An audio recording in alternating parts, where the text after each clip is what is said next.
আসসালামু আলাইকুম ওয়া রাহমাতুল্লাহ। আমি এখন আছি গাজবে উহুদের। এই পাহাড়ের নাম গাজবে উহুদ কারণ এটাই যে এই পাহাড়ে উহুদের যুদ্ধ হয়েছিল। আর এই যুদ্ধে আমাদের পেয়ারা নবী করিম সাল্লাল্লাহু আলাইহি সাল্লামের দাঁত মোবারক শহীদ হয়ে গিয়েছিল। নবী করিম সাল্লাল্লাহু সাল্লাম সাহাবীদেরকে বলেছিল যে আমি যতক্ষণ না বলবো এই পাহাড় থেকে তোমরা কেউ নামবে না। তো প্রথমে মুসলিমরা মানে এই জাং জিতে গিয়েছিল।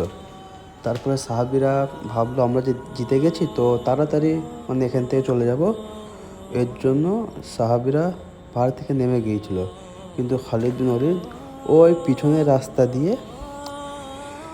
এসে ওই সাহাবীদের পিছন থেকে মেরে দিয়েছিল। আর তার সাথে সাথে নবী করিম সাল্লাল্লাহু আলাইহি সাল্লামের দাঁত মোবারকও শহীদ হয়ে গিয়েছিল। আমি দেখাচ্ছি পিছনের রাস্তাটা। এই সেই রাস্তা, এখান দিয়ে খালিদ বিন ওলীদ ওখানে এসেছিল পিছনের রাস্তা দিয়ে, মানে সাহাবীদের পাহাড় থেকে নামতে মানা করেছিল। তো এই রাস্তাতে পিছন থেকে এসে খালিদ বিন ওলীদ মানে জাং জিতে গিয়েছিল।